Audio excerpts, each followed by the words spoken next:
Welcome back, ladies and gentlemen. We are back for the Luxe Cup. I'm Zeke. This is Sundown, and we are knee-deep in NA East action. And boy, oh boy, has it not disappointed. Very quickly, I want to touch on something someone called out on social media and whatnot. My eyes blinking. Very quickly, I'm just going to touch on this. I just have dry eyes. Also, we have makeup, so when I touch my face, touch my eyeball, it dries out, and I get really upset. That's why I'm blinking. There's no Morse code. There is Morse code. It's I love you. Let's get right into things. In case you're just joining us, hello, welcome. This is Luxe Cup. We'll take a look at the standings as they are now as we begin our NA East trudge, because there's a lot of games to get through. Yeah, so let's take a look at these standings so far. We just saw them on the first side of the break. No updates coming through necessarily. Peak and Roost still in that first spot, 78 points, 68 to Aspect and Animal, who qualified in that first spot. Angel XD20, Krusty HD in third, FaZe Funk and Nate Hill in fourth, Bucky and Lavish in fifth, Mastoris Perfect Tilt sixth, Bizzle Demo 7th, Byrevi Not Panda 8th, Gandhi Dab Dab Dab, and Teza in 9th, and then a lot of people who we've been seeing through the cups and making their way up there and seeing them in these matches. It's going to be very close getting down towards the end. The question is, can Aspect and Animal put together some huge clutch performances to take back that #1 spot? Well, we will find out as we get into things. In case you're just tuning in for the first time, we'll take a look at the format very, very quickly just to get you up to speed. Reaching top 12. Well, actually, let's just hop in again. Okay. Sure, Ramos would have liked to pick up that one so he can get up to 100 HP, but yeah, I mean, they're not going to be upset. Honestly, Slayer probably didn't have resources. There was something had to have happened there. I mean, he was sitting on, I think, about 45 effective HP. Looked like he didn't have a ton of mats since he was relying on other people's builds to kind of get that rotation out, which is really unfortunate, not having the resources you need when you're this late into the match, this late into the tournament. If you guys are just joining us, welcome. Hope your weekend has been fantastic. This is the last region of the Luxe Cup. We've already crowned winners in every single other region's duo pairings across, and we're trying to find one here. This is the top 3,000 best players, top 1,500 duos from NA West battling it out. The queues have been done. We're wrapping up the last couple of games here, and then we will crown a winner for what has been an incredible weekend of Fortnite. Wonder where this next circle is going to go. Jay Young knocked down by Aldum. And look at how far it is there from Aldum's perspective. Maximo's above him, and Voxy and Aldum are going to go into this fight. And I wonder if Aldum's going to try and push this one. It's also Voxy getting pressed over from the other side, and Aldum's defending himself right in front. And there's just a player that is very weakened in front of him. He gets the replace. He gets it. That's the important part, right? To be able to pick up that wall replace and own that wall. That's going to be the elimination for him.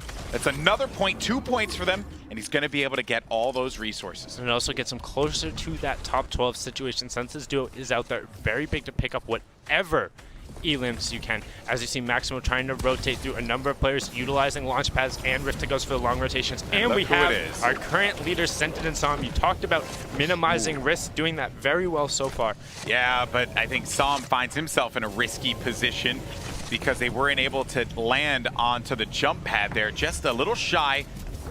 Went in there to try and hit the boogie, but Hansen down low, and they have him pretty much gone out of this one. And again, this is just a team that they play so well around one another that even when a situation like that where, you know, they didn't hit the jump pad, they were able to regroup and then still pick up an elimination, Sundown. Yeah, utilizing the Boogie Bomb and then a quick double shot. What I mean by that is both firing the shotguns while the Boogie effect was on from the player, dropped from the ball, picking up a clutch elim there, so going from 1 to 2, and then also getting early high ground in the circle rotation. That's the key, because it's going to turn into a number of eliminations here. Already picked up one more, so on 3 elims and almost into top 12. Reminder, when we first switched to them, they had 1 point. Now they're up to 6. That is a quick turnaround as Booney is able to pick up Ramos. I think that there's been a great discussion point online about, you know, how do you play this out, right? Do you go, because a lot of people are saying it's all about aggressive play, and that could very well be the case, but you look at the way that Scented and Som play, they not only try and push after those eliminations to get themselves a point,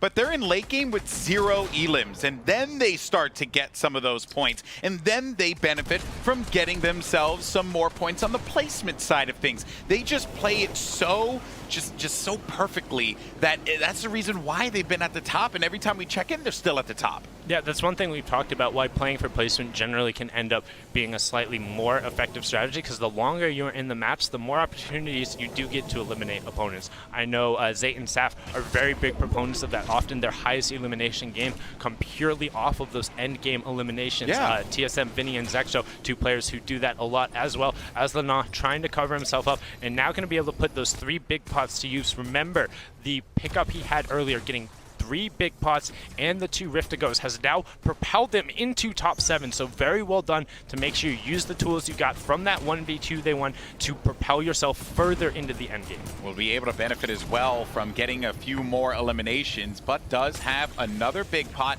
So the half pot takes him up to 100. And I love that he uses the poison traps at that moment because it's going to hit him through the window. But even then, he was able to beam him with his shoddy, the blue pump, right to the face. And then he goes up to the sky. But this is where I'm concerned, because Psalm and Scented, they shoot these players from the sky so much that I would be so scared if I'm these players, because they've been nailing these guys every time that they go up above them. Yeah, it's super difficult, as we've talked about, when the circle gets constricted, because all you do is just look up and then you're forced to land. He's going to be forced. That's the maximum dive height. Lenon can't do anything about that, so now he has to take a 1v2 while Nibs is just on the low ground. He's going to be looking up and seeing this happen. Lenon trying to waterfall down and create space. He has to disengage from that one, and then Nibs goes up to the high ground. So Sensen and Psalm are keeping tabs on that one. Nibs is going to be at half shield, half health. Lenon is going to be dangerously weak as well. And this is looking like another game for Sensen and Psalm to pick up the dubski from this one. Because if they do so, that's yet another victory royale that we've seen them nab on stream today. Lenon's going to be in the ultimate low ground. Nibs is going to be a level above him,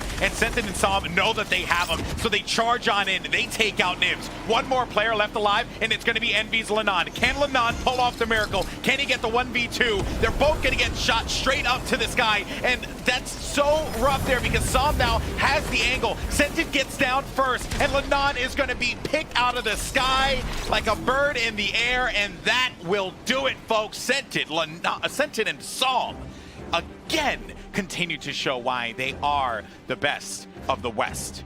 Fantastically well executed. So this is a play we've seen before. So they actually boogied him on the low ground. We've seen Zayt and Saf do this at the Katowice Royale. What you do is you have the player with the Rift go down and intentionally pull them out while the other one is just looking upward. Lenon, already on a lower health advantage, means he has to, once he's forced to hit that kind of prop up height, they're just sitting there. You are a sitting duck.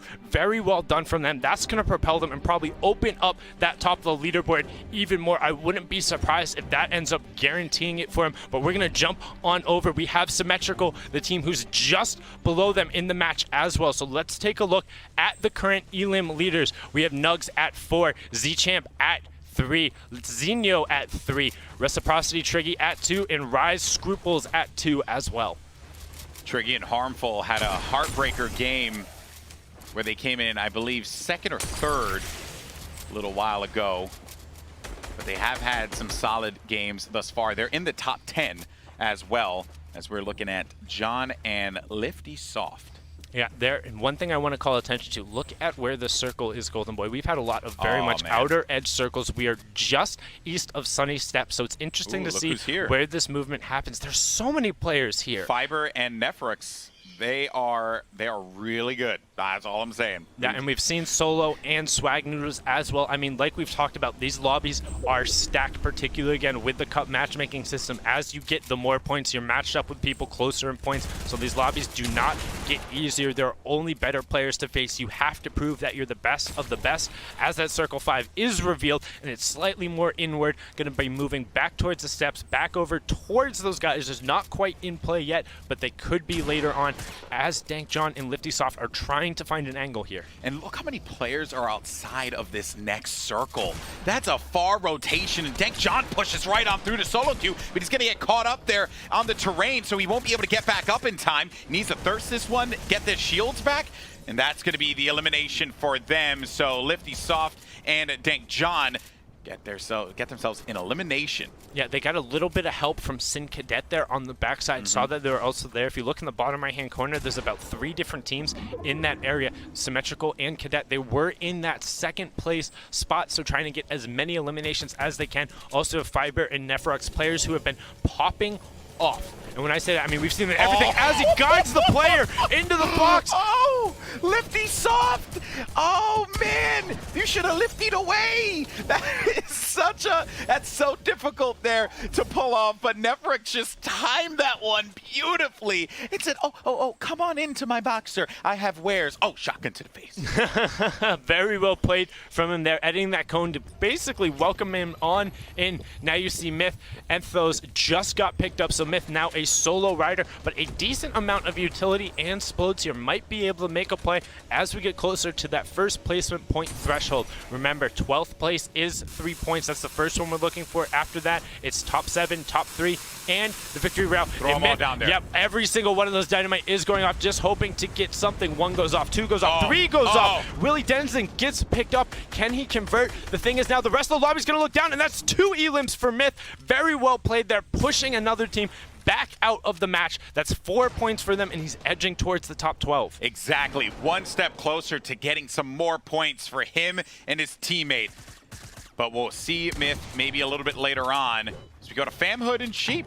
Yeah, and they're actually Famhood a lot. They're editing out the structure to try and force the players above to drop down. Here they come. Will they find the conversion? They get 1 good shot onto him. Oh, I like that play there, and Famhood is going to edit around him. Goodbye. You're out of this one, Joel. Was a good effort, but Famhood had the better of you right then and there.